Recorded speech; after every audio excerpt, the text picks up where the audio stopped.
Hey guys, this is Sage. I'll be teaching Magic the Gathering for beginners, essentially. I call it Magic 101. I'll be breaking everything down, everything from phases to card types, even the equipment that we use, playmats, card sleeves, what their purpose is, and why we have them. Also, on top of that, I will go over deck construction, and hopefully I'll be able to make a video to where I'll actually build a deck on camera and kind of show you my process on how I build decks. I've come across a lot of new people who have the idea and have the complex of the game built down, but the deck construction isn't quite there. And once you kind of get that part down, it opens up a whole bunch of new avenues when it comes down to how you want your deck to run, how you want it to perform, what do you really want it to do, and so on. And I apologize for the racket in the background, but this is the guy who's causing all the racket. This is Zeke. He is my bearded dragon. He is 10 years old and he is awesome. But yeah, he's also very feisty right now and very yellow, so he's not in the mood to play. Are you? No, just trouble. Go away. So yeah, like, subscribe. We'll have a little chit chat and kind of see where the night takes us. All right, guys. See ya. All right, so these are examples of lands. The two on the left are classified as basic lands because in all of Magic, there are 5 basic lands: mountains, swamps, islands, forests, and plains. Those 5 altogether make basic lands. These 2 are classified as non-basic lands. Basically, the only way I can describe them is if it's not one of those 5, it's classified as a non-basic land. Now, if you have something that states that it is a basic land because it says it in the wording, go with the wording. There are instances where stuff like this happens. That's why I'm a big advocate for read the card. You read the card, usually it states it what it does right there. It's pretty bare bones and direct. Okay, these are 3 examples of creature cards. You can know they're creature cards, but by halfway through, you actually see the word like artifact creature or creature. Everything to the right of that is the creature type. Usually, like in this case, it's a human rogue, it's a vampire shaman, it's a golem. So there are cards out there that benefit creature types, so that's something you always have to keep in mind when building a deck. If you're going to look, on the bottom right-hand side, it has 2 numbers with a slash in between. The front number is the attack power, and the rear number is the defense. So in this instance, you have a 3 attack, 3 defense, 2 attack, 3 defense, 2 attack, 3 defense. And in the body section of it is the ability of the creature. It's the certain thing that they do that allows them to fly or have lifelink. I'll be doing a whole video on abilities, and I will go into more depth with each with as many as I can get my hands on, as many different abilities as I can do in one sitting. There are a plethora of different abilities. Some have been outdated, some are just straight not useful, and then there's others that you will see common. For example, you'll see flying. Flying is a very common ability, but again, I'll get more into abilities whenever or during another video. All right, the 2 spells I have right now are both instant spells. Instant, also known as interrupts, can be played at any point in time during the game. Your turn, their turn, it doesn't matter. The first one I have is Lightning Bolt. Fairly common. It's been reprinted throughout Magic many times. Essentially, it deals 3 damage for 1 mana, which early on, very early games, that can take out anything your opponent has up until I want to say about turn 2 or 3, depending on the deck you're going against. This is Dark Ritual. Both spells are both played for 1 mana, either a red or a black, per these 2 cards. This one actually produces mana. So in an instant where, like turn 1, you can bring out 3 mana and drop a larger creature. That gives you an advantage, or you can hold off on it and use it late game to drop a larger card when it's unable to be done under normal circumstances. This is a prime example of your textbook sorcery card.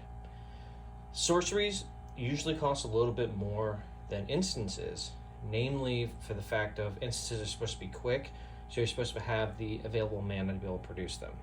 At least in my experience, this is what I usually see. But having more expensive sorcery cards is not uncommon.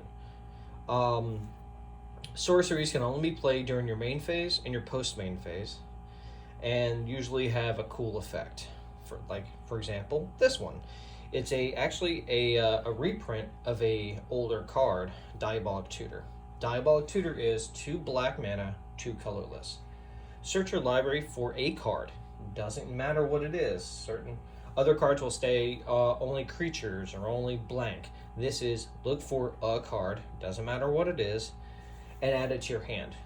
You don't have to reveal it, you don't have to do anything. You literally look, pull, shuffle, have somebody cut it, and then you're back in the game. Yeah, sorceries are your pretty standard spell. Again, can only be played during your main phase and your post main phase. That's pretty much it. I mean, sorceries are pretty cut and dry.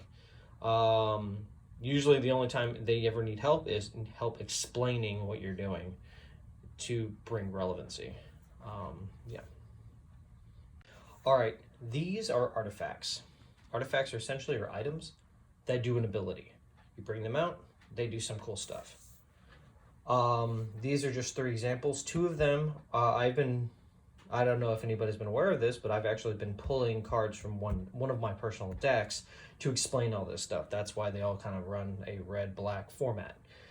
This is the only one that I had to bring out, but essentially I'll explain all 3. So first off, we have your standard artifact. Artifact, for 3 mana, comes out, does something cool, makes all my mana anything. Cool, right? So all that means is after that's out, I can literally play any color. As long as I have the quantity of mana, I'm good. Now, next would be equipments. Equipments are, again, just as that. They're weapons. You'll see swords, spears, clubs. I think I've seen a nunchuck. Anyway, but yeah, there's quite a few. This one is Viridian Longbow. Whenever it's equipped to a creature, tap it, meaning the creature and the artifact, because it's equipped, so it acts with the user. Tap to use its effect, deal 1 damage, done. Now, equipments are very interesting. They're kind of a artifact meets an enchantment aura. And how I mean that is you pay the equipment cost. So the equipment cost is 3. So say pay 3 mana, attach it to a 1/1, you're good to go.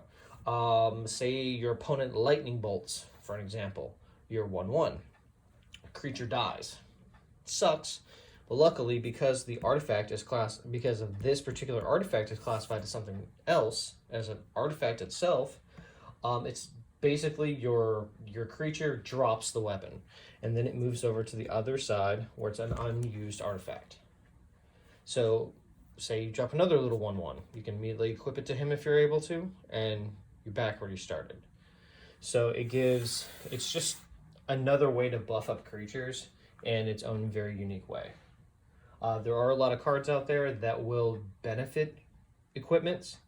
If y'all would like some heads up of what I like to use, I like to use a lot of old school stuff. But yeah, I just ask and I'll tell you whatever you need to. If need be, I'll do a whole video on equipments. Yeah, they're fun. They're fun when you know how to use them. Lastly would be your this Darksteel Sentinel. Darksteel Sentinel is a 3/3 for 6, and he's an artifact creature. He's actually a golem. Yeah, golems are used throughout Magic and have been in there forever. I believe there was even a golem alpha and beta. I think it's clay golem. Anyway, they've been around for a while. You'll notice a lot of creature types have been around for a hot minute. If you're looking soldiers, clerics, zombies, goblins, elves, fairies, they go way back. So I mean, you're gonna find all of these mythical creatures in this game.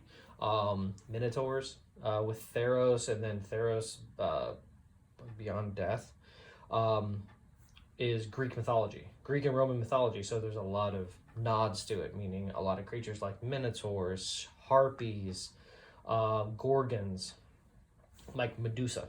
Anyway, I'm getting off topic. Essentially, these three are your most common artifacts that you're going to come across.